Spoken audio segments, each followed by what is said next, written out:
Kagabi po ay tinapok natin ang wrestling na namanan natin sa ibang bansa. Pero alam niyo ba mga kapuso na may bersyon niya ng mga ifugao na hindi po entertainment o sport, kundi solusyon sa hidwa ang karaniwang dinedesisyonan sa korte. Saksi si Victoria Tulad. Pilit pinatumba ng isang ifugao ang isa pa sa pamamagitan ng pagkapit sa kanyang bahag.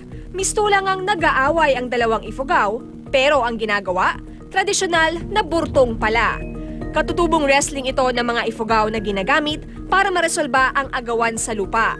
Ang ama ni Marvin, napanalunan daw ang lupang kinatitirikan ng kanilang bahay ngayon mula sa burtong.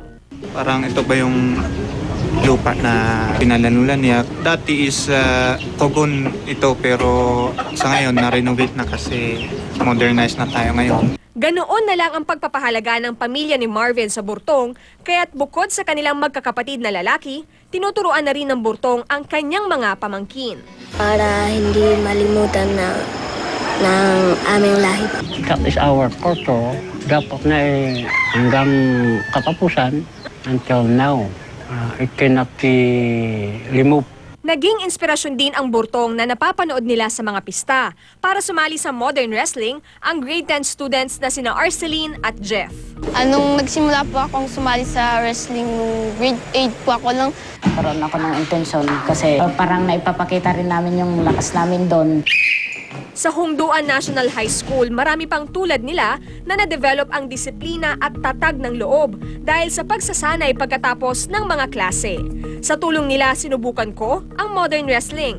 So ngayon, tuturuan tayo ni RC ng basic techniques ng modern wrestling. Ano ba yung una natin gagawin, RC? Una po sa warm-up po para iwas po sa injury, ganun po.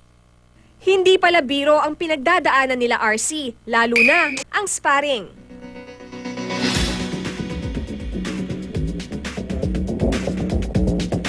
Bagaman moderno na ang panahon at marami na ang nahihilig sa modern wrestling, naniniwala pa rin ang mga ifugao na hindi malilimutan ang burtong dahil ang tradisyong ito ay pundasyon ng anumang meron sila ngayon. Mula sa Hongduan, Ifugao, ako si Victoria Tulad, ang inyong saksi.